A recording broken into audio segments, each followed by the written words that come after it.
नमस्कार दोस्तों, मैं रोहन शर्मा स्वागत करता हूं सभी का आपके अपने चैनल ज्योतिष एंड वास्तु में। कैसे हैं आप सभी? यहां पर आज हम बहुत ही ज़्यादा इंपॉर्टेंट टॉपिक के बारे में बात करने वाले हैं। मैंने पिछले कुछ वीडियोस में आप सभी को प्राकृतिक आपदाओं के बारे में तो बताया ही है।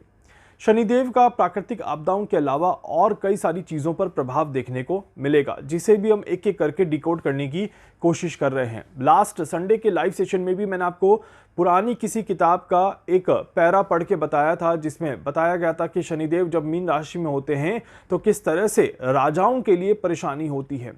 जब हम राजाओं के लिए परेशानी की बात कर रहे हैं तो इसका मतलब क्या होता है? किसी भी देश का राष्ट्रपति या किसी भी देश का प्रधानमंत्री उस देश के लिए राजा की उपाधि को प्राप्त करता है। वो देश का संचालन करता है, देश का नेतृत्व करता है और अपनी जनता के लिए कार्य करने की कोशिश करता है। एक राजा का भी यही काम होता है, अपने साम्राज्य की रक्षा करे, अपने साम्राज्य का विस्तार करने का प्रयास करे और अपनी जनता की भलाई में सोचे, अपनी जनता को अच्छा करने का प्रयास करे। हर एक देश के जो भी बड़े लीडर्स हैं वो यही कोशिश कर रहे हैं। ऐसे में कहा गया था कि मीन राशि में जब शनिदेव आ जाए, राहु के साथ युति संबंध बन जाए तो राजाओं के लिए एक नाश की स्थिति बनती है। राजा कुछ गलत डिसीजन लेने की कोशिश करते हैं, राजा कुछ ऐसे डिसीजन ले लेते हैं जिससे कि प्रजा में हाहाकार मच जाए और राजा और प्रजा के बीच में भी एक विरोध उत्पन्न हो जाए। साथ ही साथ प्रजा के लिए, जनता के लिए भी ये समय काफ़ी ज़्यादा परेशानियों को लेकर के आता है। ऐसे में जब मैं इस चीज़ को डिकोड कर रहा था, उसी समय पर हम पैरेलल स्थितियों को भी देख रहे थे कि 29 मार्च 2025 को शनिदेव ने राशि परिवर्तन किया है। 29 मार्च 2025 को शनिदेव राशि परिवर्तन करके राहु के साथ युति संबंध में मीन राशि में बैठे हुए हैं।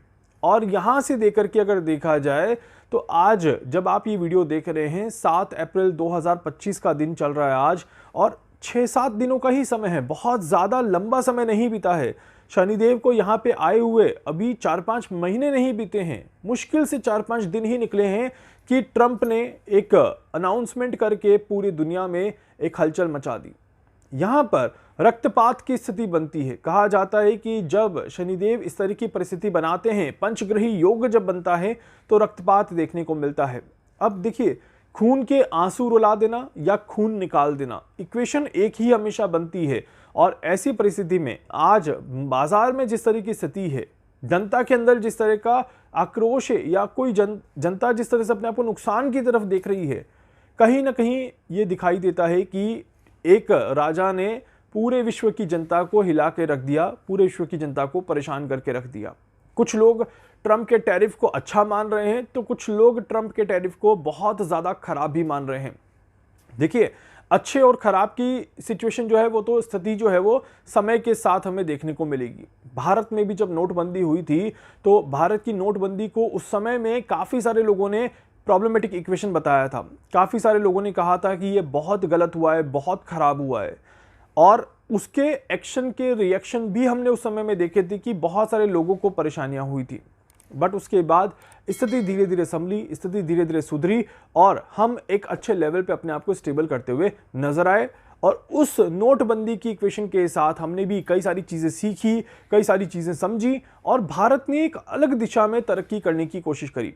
अगर नोटबंदी नहीं होती तो शायद हम डिजिटल करेंसी की तरफ इतनी जल्दी इन्वॉल्व नहीं होते, इतनी जल्दी अट्रैक्ट नहीं होते, इतनी जल्दी उसे अडेप्ट नहीं करते, उसे सीख नहीं पाते। वहीं पर अगर नोटबंदी नहीं होती तो काला धन बाहर निकल के नहीं आता। तो कई सारे मायनों में नोटबंदी के अपने पॉजिटिव और अपने नेगेटिव पॉइंट्स हैं, जिस पे हम नहीं जा रहे अभी।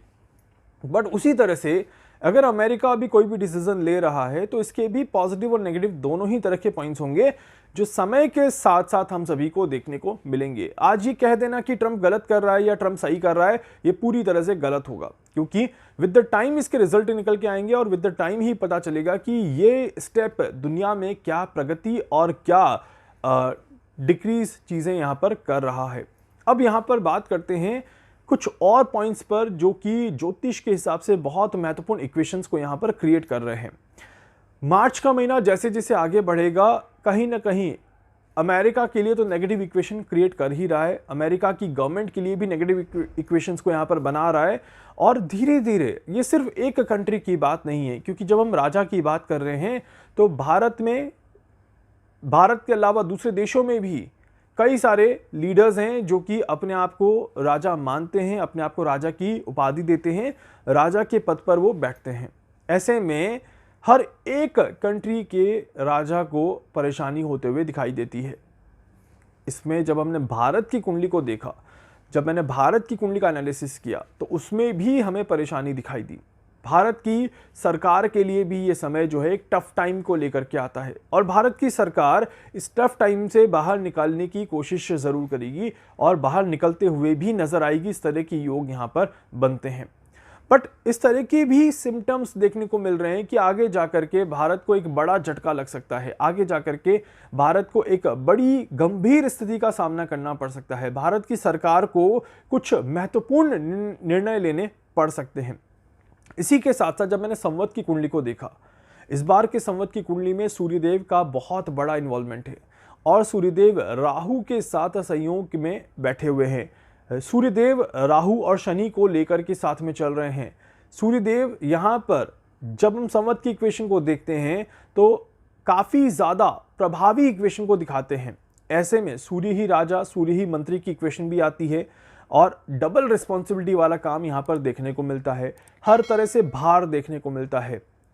ये संवत इन राजाओं के लिए बहुत ज़्यादा स्ट्रेस की इक्वेशन को लेकर के आ रहा है। बहुत ज़्यादा आप कह सकते हैं कि माइंड को ट्रबल देने का काम करने वाला दिखाता है। इसीलिए हर राजा को, हर लीडर को किसी तरह की कोई बीमारी हो सकती है, कोई परेशानी हो सकती है।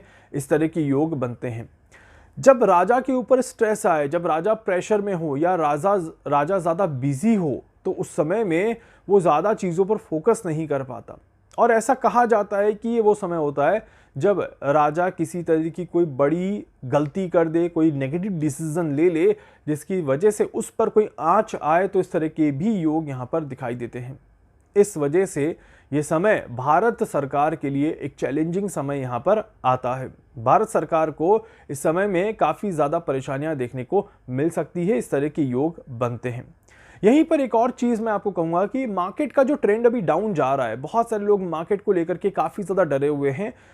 जो कैलकुलेशन में कर रहा था उसमें मार्केट की जो कैलकुलेशन निकली थी उसमें मैं ज़रूर कहूँगा कि अप्रैल में और जून में मार्केट एक अनस्टेबल इक्वेशन बना करके चल रहा है। बट यही मार्केट आगे जाकर के रिकवरी भी देगा वापस, और एक अच्छी रिकवरी, एक पॉजिटिव रिकवरी देता हुआ नजर आएगा। इस तरह के भी योग यहाँ पर बन रहे हैं। भारत में भी सेंसेक्स हो गया चाहे निफ्टी हो गया, एक अच्छी रिकवरी यहाँ पर ज़रूर देते हुए नजर आएंगे। वहीं पर अगर हम थोड़ा सा और आगे बढ़ते हैं, अप्रैल मई जून के बाद थोड़ा सा और आगे चलते हैं, क्योंकि हम भारत सरकार को कैलकुलेट कर रहे हैं, तो भारत सरकार के लिए आने वाला second half of the year जो रहेगा, इसमें डेफिनेटली कोई ना कोई परेशानियां जरूर आते हुए नजर आती है। कोई पार्टी धोखा दे दे, किसी पार्टी का कोई बड़ा लीडर इस्तीफा दे दे, कोई नेता अपने पद से हट जाए, इस तरह के भी संकेत यहां पर दिखाई देते हैं। और गठबंधन की सरकार में प्रॉब्लम आने की इक्वेशंस बनती हैं। गठबंधन कहीं पर भी देखने को मिले, गठबंधन के टूटने के चांसेस यहां पर जरूर देखने को मिलते हैं। इसकी शुरुआत भी जो है वो जुलाई के आसपास से होना शुरू हो जाएगी, और जुलाई के बाद सितंबर अक्टूबर का महीना जो है वो काफ़ी ज़्यादा प्रॉब्लमेटिक इक्वेशंस को दिखाता है। और ये पूरा फ्रेम जो रहेगा, ये जुलाई से लेकर के मार्च 2026 तक का फ्रेम रहेगा, जो भारत सरकार के लिए बहुत ज़्यादा बड़ी परेशानियों को दिखाता है।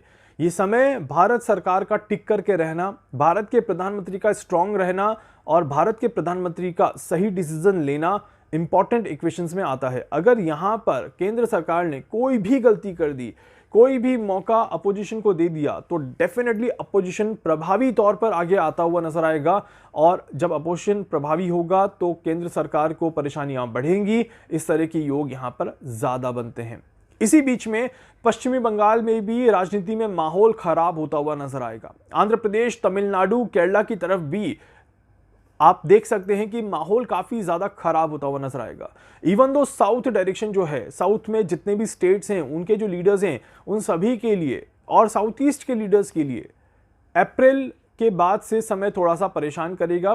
सितंबर का महीना, अक्टूबर का महीना, अगस्त सितंबर अक्टूबर का महीना, हर एक लीडर के लिए कहीं ना कहीं नेगेटिव इक्वेशंस जरूर दिखाता है। इसी बीच में किसी बड़े नेता का निधन हो तो इस तरह के भी संकेत यहाँ पर दिखाई देते हैं। खैर, इसके बारे में हम और आगे बात करेंगे जब हम उस समय पर और अच्छे से पहुंच जाएंगे। बट यस, समय आगे जो है वो सरकार के लिए प्रॉब्लमेटिक इक्वेशन लेकर के आ रहा है, चैलेंजेस लेकर के आ रहा है, और सरकार उस चैलेंज का सामना कर पाएगी या नहीं कर पाएगी, इसके ऊपर मैं आने वाले समय में और कैलकुलेशंस करके आप सभी को बताने की कोशिश जरूर करूंगा। वीडियो को लाइक कर दीजिएगा, चैनल को सब्सक्राइब कर दीजिएगा, बेल आइकन पे जरूर से क्लिक करिएगा। कुछ भी पूछना चाहते हैं, जानना चाहते हैं, अपने बारे में कुछ भी समझना चाहते हैं, आप मुझसे संपर्क कर सकते हैं। मैं पूरी कोशिश करूंगा आप सभी की हर संभव मदद यहां पर कर सकूं। धन्यवाद।